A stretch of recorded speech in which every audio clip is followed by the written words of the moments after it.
આજે આપણે સિંગની ચીક્કી બનાવીશું. એના માટે આ કાચા સિંગદાણા છે અને આ ગોળ છે ચીક્કીનો સ્પેશિયલ. એને આપણે કાતરીને ભૂકો કરીને રાખ્યો છે. બેકિંગ પેપર જોશે અને સૌપ્રથમ આપણે સિંગને શેકી લઈશું. શેકી દીધા પછી એનું ફોતરું છે એ છૂટું પડી જશે. ફોતરું નીકાળી દઈશું અને પછી ચીક્કી માટે યુઝ કરીશું. તો આના માટે આપણે આવી રીતે કન્ટિન્યુ ધીમા ગેસ ઉપર સિંગદાણાને શેકવાના છે. કન્ટિન્યુ આવી રીતે હલાવતા રહીશું એટલે દાણો છે ચારે તરફથી શેકાઈ જાય બરાબર. આપણે સિંગ શેકાઈ ગઈ છે અને એના ફોતરા આપણે કાઢી લીધા છે. હવે આપણે એને ચોખ્ખી કરી દઈશું. આ રીતે કપડામાં વીંટી અને સાફ કરી દેવાની સરસ રીતે.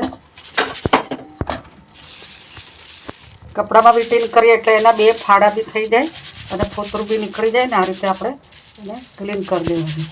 અને એનું પણ આપણે માપ કરી દેવાનું.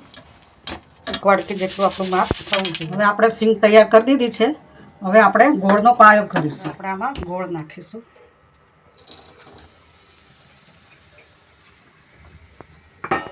ગેસની ફ્લેમ કેટલી રાખવાની? ગેસની ફ્લેમ પહેલાં ધીમી રાખશું, પછી આપણે ગોળ ઓગળી જાય પછી ફાસ્ટ કરીશું. આપણે સતત હલાવતા રહેવાનું. ગોળ કોઈ બાજુ ચોટે નહીં એનું ધ્યાન રાખવાનું.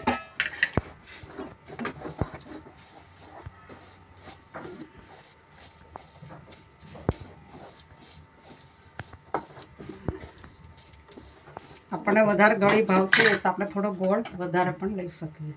હું 1.5 ગણો ગોળ લઉં છું.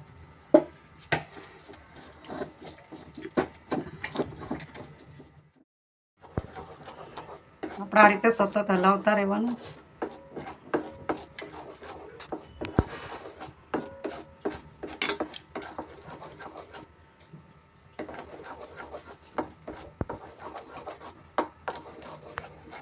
હવે આપણે જોઈ લઈએ કડક પાયો થયો છે કે નહીં.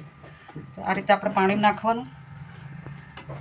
પછી થોડું ઠંડુ થાય એટલે હાથમાં લેવાનું. 2 કટકા થાય ત્યારે સમજવાનું કે બરાબર થયો. હજુ બરાબર થયો નથી.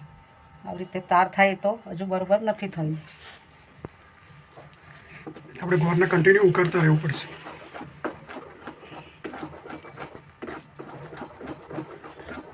પાણીમાં એના તારના કટકા થઈ જાય તો સમજવાનું કે ગોળ હવે આપણો બરાબર ગરમ થઈ ગયો છે.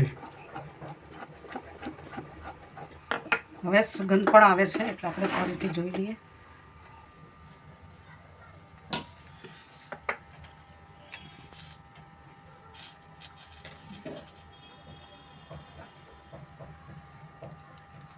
આ રીતે 2 કટકા થઈ જાય એટલે સમજવાનું કે પાયો થઈ ગયો.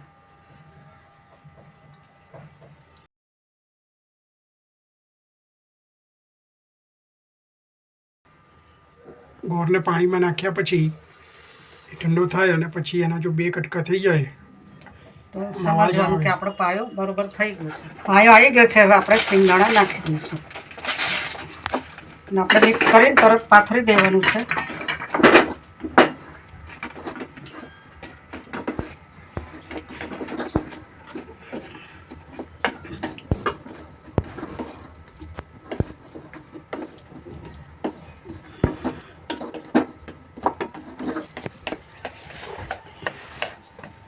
હવે આ બેકિંગ પેપર છે, પાર્ચન પેપર, ફ્લેટ સરફેસ ઉપર તેને પાથરી એની ઉપર આ જે સિંગદાણા અને ગોળ જે મિક્સ કર્યા તેને આવી રીતે પાથરવાનો છે. ગરમ ગરમ એ પથરાઈ જાય એટલે આપણે એને વેલણથી પ્રેસ કરી રોટલા જેવું બનાવવાનું છે. ગરમ ગરમ હોય ત્યારે જ એને તરત જ આપણે એને વણી કાઢવાનું છે.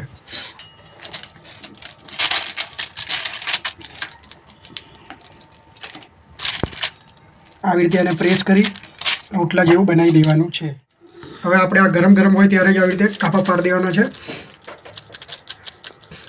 ઠંડી થઈ ગયા પછી કાપા પાડવામાં મુશ્કેલી પડશે. હવે આપણે આવી રીતે બરાબર ચોરસ તેના કાપા પાડીશું. જેવો શેપ બનાવવો હોય તેવા આપણે કાપા પાડી શકાય. ઠંડી પડે એના પહેલાં આપણે આવી રીતે કાપા પાડી દઈશું. મસ્ત ચોસલા પાડી દઈશું.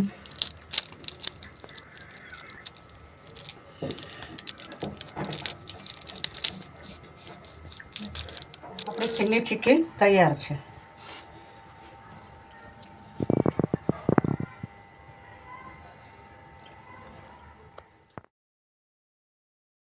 જો તમને અમારી રેસીપી ગમી હોય તો અમારી channel the Bhavsar kitchen and આયુર્વેદાને સબસ્ક્રાઈબ કરો, અમારા વિડીયોને લાઈક કરો, કોમેન્ટ કરો અને શેર કરો. Thank you.